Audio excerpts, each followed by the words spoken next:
ನೋಡಿ ಆ ಪ್ರತಿಭಟನೆದ ಅವಕಾಶ ಇಲ್ಲ. ಇದು ನೋಡಿ ಸ್ವಲ್ಪ ಅತಿಯಾಗಿದೆ.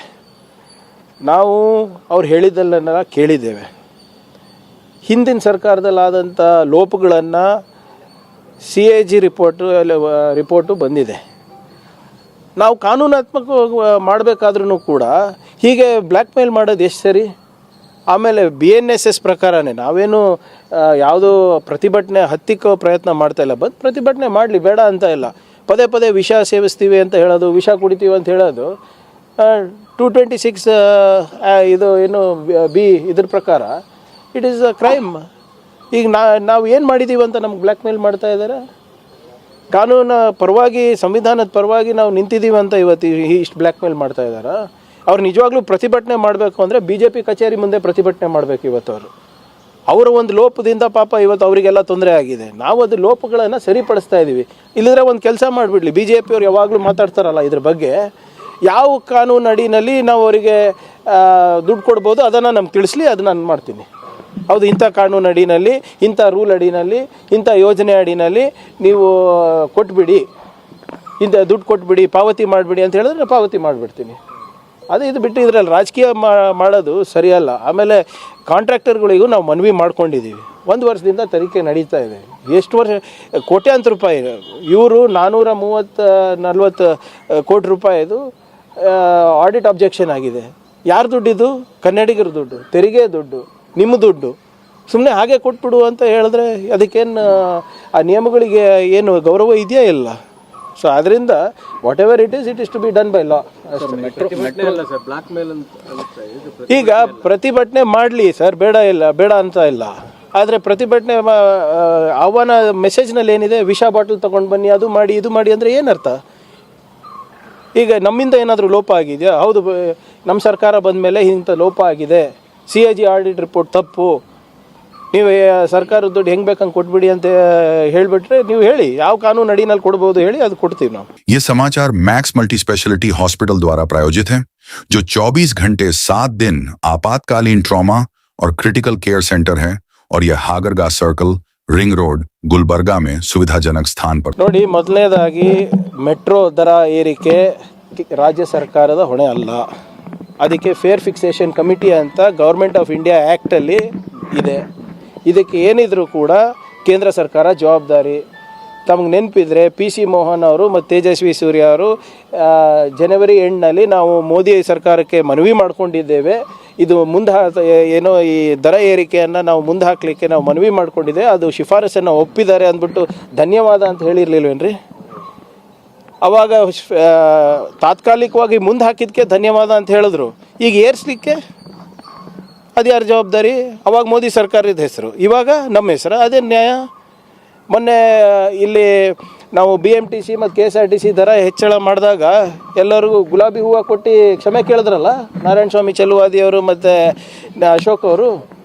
ನಾನು ಅವರಿಗೆ ಆಗ್ರಹಿಸ್ತಾ ಇದ್ದೀನಿ ತಮ್ಮ ಮುಖಾಂತರ, ದಯವಿಟ್ಟು ಮೆಟ್ರೋ ಸ್ಟೇಷನಿಗೆ ಹೋಗಿ ಮೋದಿಯವ್ರ ಪರವಾಗಿ ತಾವು ಕ್ಷಮೆಯನ್ನು ಕೇಳಿ. ಎಲ್ಲರಿಗೂ ಕೂಡ ಗುಲಾಬಿ ಹೂವು ಕೊಟ್ಬಿಟ್ಟು ನಮ್ಮಿಂದ ತಪ್ಪಾಗಿದೆ ಅಂತ ಕೊಡಿ. ಮೊನ್ನೆ ಮಾಡಿದ್ರಲ್ಲ KSRTCನಲ್ಲಿ ಬಸ್ ನಿಲ್ದಾಣದಲ್ಲಿ ಮಾಡಿದ್ದನ್ನು ಇವಾಗ ಮೆಟ್ರೋ ನಿಲ್ದಾಣದಲ್ಲಿ ಮಾಡಿ ಅಂತ ನಾನು ಆಗ್ರಹಿಸ್ತಾ ಇದ್ದೀನಿ. ಏರಿಕೆ ಹೋರಾಟ ಮಾಡಿದ್ರು, ಆದರೆ ಈಗ ಹೋರಾಟ ಮಾಡ್ತಿಲ್ಲ, ಮನವಿ ಕೊಡ್ತಾರೆ. ಯಾರಿಗೆ ಮನವಿ ಕೊಡ್ತಾರಂತೆ? ಗುಲಾಬಿ ಹೂವು ಬೇಕಾದರೆ ನಾವೇ ಖರೀದಿ ಮಾಡಿ ಕೊಡ್ಸೋಣಂತೆ. ಅವಾಗೇ ಗುಲಾಬಿ ಹೂವು ಮಾಡಿ ಕೊಟ್ಟು ನಾವು ಕ್ಷಮೆ ಯಾಚಿಸ್ತೀವಿ ಸಿದ್ದರಾಮಯ್ಯವ್ರ ಪರವಾಗಿ ಅಂತ ಹೇಳಿದವರು ಇವಾಗ ಮೋದಿ ಪರವಾಗಿ ಯಾಕೆ ಕ್ಷಮೆ ಯಾಚಿಸ್ತಾ ಇಲ್ಲ? ಇವಾಗ ಮನವಿ ಕೊಡ್ತಾರಂತ, ಇವಾಗ ಯಾಕೆ ಪ್ರತಿಭಟನೆ ಮಾಡ್ತಾ ಇಲ್ಲ? ಇಷ್ಟೇನಾ ಇವ್ರ ದಮ್ಮು ತಾಕತ್ತು? ಸಿದ್ದರಾಮಯ್ಯ ಅವ್ರ ಪರವಾಗಿ, DK ಶಿವಕುಮಾರ್ ಅವ್ರ ಪರವಾಗಿ ಗುಲಾಬಿ ಹೂವು, ಮೋದಿ ಅವ್ರು ಮಾಡಿದಾಗ ಮನವಿ ಪತ್ರ. ಇದೇನು ನ್ಯಾಯ? ಎಲ್ಲೋದ್ರು ಅವ್ರು ಸಂಸದರೆಲ್ಲರೂ. ಸೊ ಅದರಿಂದ ಏನಿದ್ರು ಕರೆಕ್ಟಾಗಿ ಮಾಡಲಿ. ಮಹಾರಾಷ್ಟ್ರದಲ್ಲಿ 15% ದರ ಏರಿಕೆ ಮಾಡಿದ್ರು. ಯಾರು? ಟ್ರಾನ್ಸ್ಪೋರ್ಟ್ ಇದರಲ್ಲಿ ಸೇಮ್ ಪಬ್ಲಿಕ್ ಟ್ರಾನ್ಸ್ಪೋರ್ಟ್ ಫಾರ್ ಬಸ್ಸಸ್ಸಿಗೆ. ಅವಾಗ ಇವ್ರು ಏನಂದಿಲ್ಲ. ಮಹಾರಾಷ್ಟ್ರದವರು ಶಕ್ತಿ ಮಾಡೆಲನ್ನು ತಿಳ್ಕೊಳ್ಳಿಕ್ಕೆ ಮೊನ್ನೆ ಬಂದಿದ್ರೆ ಇಲ್ಲ, ಆದರೆ ಇದು ಯಶಸ್ವಿಯಾಗಿ ನಡೀತಾ ಇದೆ ಅಂತ ತಾನೇ ಮಾಡ್ತಾ ಇರೋದು. ಸೊ ಇವತ್ತು ಕರ್ನಾಟಕ ಮಾಡೆಲನ್ನು ಫಾಲೋ ಮಾಡ್ತಾ ಇರೋದು ವಿನಃ BJP ಗೌರ್ಮೆಂಟ್ಗಳು ಬೇರೆ ಕಡೆ ಗುಜರಾತ್ ಮಾಡೆಲ್ ಫಾಲೋ ಮಾಡ್ತಾ ಇಲ್ಲ. ಬಾಬಾ ಸಾಹೇಬ್ ಅಂಬೇಡ್ಕರ್ ಅವರು ಭಾಳ ಸ್ಪಷ್ಟವಾಗಿ ಹೇಳಿದ್ದಾರೆ, ಭಕ್ತಿ ಅನ್ನೋದೇನಿದೆ ಒಬ್ಬ ಮನುಷ್ಯಗೆ ಭಾಳ ಇಂಪಾರ್ಟೆಂಟ್ ಇದೆ. ಆದರೆ ಆ ಭಕ್ತಿ ಏನಿದೆ ಅದು ಆಧ್ಯಾತ್ಮಿಕವಾಗಿರ್ಬೋದು. ನಿನಗೆ ದೇವಸ್ಥಾನಕ್ಕೆ ಹೋಗಿ ನಿನಗೆ ನೆಮ್ಮದಿ ಮನಃಶಾಂತಿ ಸಿಗ್ತಾ ಇದ್ದರೆ ಹೋಗಿ, ಕುಂಬೇಳನಲ್ಲಿ ಹೋಗಿ ನೀವು ಮುಳುಗಿದ್ರೆ ನಿಮಗೆ ನೆಮ್ಮದಿ ಸಿಗ್ತಾ ಇದ್ದರೆ ಮಾಡಿ, ನಿಮಗಿಲ್ಲಪ್ಪ ಮನೆಯಲ್ಲೇ ಕುಂತು ನೀವು ಧ್ಯಾನ ಮಾಡಿದ್ರೆ ಸಿಕ್ಕಿದ್ರೆ ಮಾಡಿ, ಅದು ನಿಮ್ಮದು. ಆದರೆ ಆ ಭಕ್ತಿ ಏನಿದೆ ಆಧ್ಯಾತ್ಮಿಕವಾಗಿರಬೇಕು, ಆ ಭಕ್ತಿ ವ್ಯಕ್ತಿ ಮೇಲೆ ಬರಬಾರ್ದು ಅಂತ ಭಾಳ ಸ್ಪಷ್ಟವಾಗಿ ಬಾಬಾ ಸಾಹೇಬ್ ಅಂಬೇಡ್ಕರ್ ಅವರು ಕೊನೆಯ ಭಾಷಣದಲ್ಲಿ ಹೇಳಿದ್ದಾರೆ. ಬಡತನ ಹೋಗಲ್ಲ ಅಂತ ಖರ್ಗೆ ಅವರು ಹೇಳಿದ್ರು. ಹೌದು, ಎಲ್ಲಿ ಹೋಗುತ್ತೆ ಈಗ ಡಿ.ಕೆ. ಶಿವಕುಮಾರ್ ಈ ತರ ಪುಣ್ಯಸ್ನಾನ ಮಾಡ್ತಾರೆ, ಇಲ್ಲಿ ನೋಡಿ, ಅದು ಅವ್ರಿಗೆ ಬಿಟ್ಟಿರೋದು. ಮಾಡಬೇಡಿ ಅಂತ ಹೇಳಿದ್ರ ನೋಡಿ, ನಿಮ್ಮ ಭಕ್ತಿಯನ್ನ ನೀವು ರಾಜಕೀಯವಾಗಿ ಯೂಸ್ ಮಾಡ್ತಾ ಇದ್ದೀರಾ ಅಂತ ತಾನೇ ಹೇಳ್ತಾ ಇರೋದು. ಹೌದಾ ಇಲ್ಲ? ನೀವು ಮೋದಿಯವರಿರ್ಬೋದು, ಶಾ ಅವರಿರ್ಬೋದು, ಈಗ ಎಲ್ಲನೂ ಕೂಡ ನಿಮ್ಮ ಆಧ್ಯಾತ್ಮಿಕ ಭಕ್ತಿ ಏನಿದೆ ಅದು ರಾಜಕೀಯವಾಗಿ ಬಳಸ್ಕೊತಾ ಇದ್ರೆ ಅದಕ್ಕೆ ಆಕ್ಷೇಪ ಇದೆ. ಪ್ರಾಣ ಪ್ರತಿಷ್ಠಾಪನೆ ಮಾಡಬೇಕಾಗಿತ್ತು ಯಾರ್ರೀ? ರಾಮ ಮಂದಿರದಲ್ಲಿ ಶ್ರೀಗಳು ಮಾಡಬೇಕಾಗಿತ್ತು ತಾನೆ. ಯಾರು ಮಾಡಿದ್ಯಾರು? ಶಂಕರಾಚಾರ್ಯ ಅವ್ರು ಹೇಳಿದ್ರು, ನಾನಲ್ಲ. ಶಂಕರಾಚಾರ್ಯ ಅವ್ರು ಹೇಳಿರೋದಲ್ವಾ? ಅದು ಮಾಡ್ತಾ ಇರೋದು ತಪ್ಪು, ಇನ್ನು ಕನ್ಸ್ಟ್ರಕ್ಷನ್ನೇ ಮುಗ್ದಿಲ್ಲ, ಪ್ರಾಣ ಪ್ರತಿಷ್ಠಾಪನೆ ಹೆಂಗೆ ಮಾಡ್ತಾ ಇದ್ರೆ ಇದು ಸರಿಯಲ್ಲ ಅಂತ ಹೇಳಿದ್ದು ಯಾರು? ಕಾಂಗ್ರೆಸ್ನವರ? ಶಂಕರಾಚಾರ್ಯ ಅವ್ರು ಹೇಳಿದ್ರು. ಈಗ ಶಂಕರಾಚಾರ್ಯ ಮಾತನ್ನು ಮೀರಿದಾರಲ್ಲ.